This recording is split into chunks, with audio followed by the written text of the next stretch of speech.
यदा यदा ही धर्मस्य ग्लानिर्भवति भारत। जब धर्म की हानि होती है तो भगवान अवतार लेते हैं और काम, क्रोध और लोभ नरक के द्वार हैं। गीता का यह ज्ञान अब पाकिस्तान में पढ़ाया जाएगा। नमस्कार, मैं रविंद्र सिंह आपके साथ, आप नवभारत टाइम्स देख रहे हैं।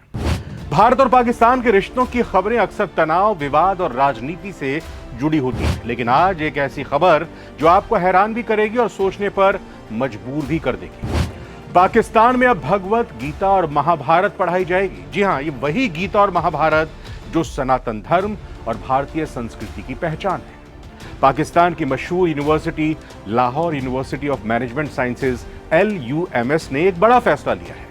यहां अब संस्कृत भाषा के कोर्स शुरू किए गए हैं और इसी कोर्स में भगवत गीता और महाभारत भी पढ़ाई जाएंगे। यह पहली बार है जब पाकिस्तान में इतने बड़े स्तर पर संस्कृत और भारतीय ग्रंथों को एकेडमिक पढ़ाई में शामिल किया गया है, उसका हिस्सा बनाया गया है।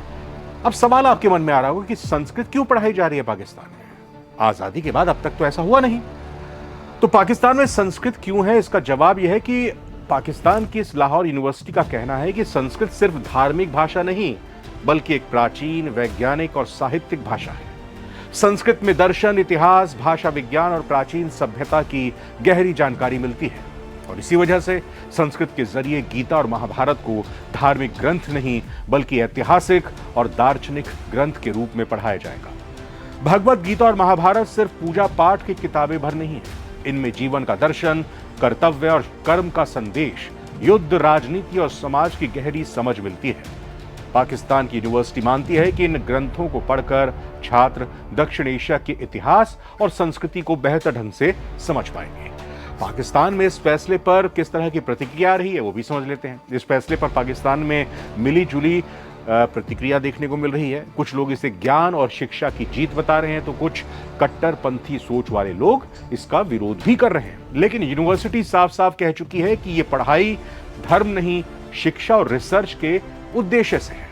अब भारत के लिए क्या मतलब हो जाता है कि पाकिस्तान में ये संस्कृत या भागवत गीता और महाभारत पढ़ाई जाती है? तो भारत के नजरिए से देखा जाए तो ये फैसला एक सकारात्मक संकेत है। ये दिखाता है कि भारतीय संस्कृति और ग्रंथ सीमाओं से बड़े हैं। ज्ञान कहीं भी हो वो अपनी जगह बना ही लेता है। तो जहां एक तरफ भारत पाक रिश्तों में तनाव रहता है, वहीं दूसरी तरफ पाकिस्तान की एक बड़ी यूनिवर्सिटी में गीता और महाभारत पढ़ाई जा रही है। शायद यही शिक्षा की ताकत है, जो दीवारें नहीं बनाती बल्कि समझ और संवाद का रास्ता खोलती है। आप इस फैसले को कैसे देखते हैं? क्या शिक्षा देशों को करीब ला सकती है? कमेंट में अपनी राय जरूर लिखिएगा और ऐसे रोचक एक्सपीरियंस के लिए चैनल को सब्सक्राइब जरूर करें। फिलहाल इस वीडियो में इतना ही। नमस्कार।